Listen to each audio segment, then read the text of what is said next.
leadership and ability to work across borders is critical to the development and prosperity of this region. Today, this workshop will focus on creating a network of young Southeast Asian leaders to identify explanations for gender inequality in Southeast Asia.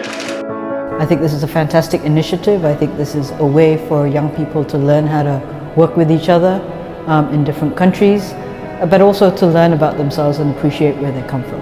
So hopefully this messaging will spread and the YSEALI initiative keeps growing and growing.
Anybody who participated in this event over the past several days and has been a part of this process and thinking about how you put together programs or projects, everybody is in fact a winner.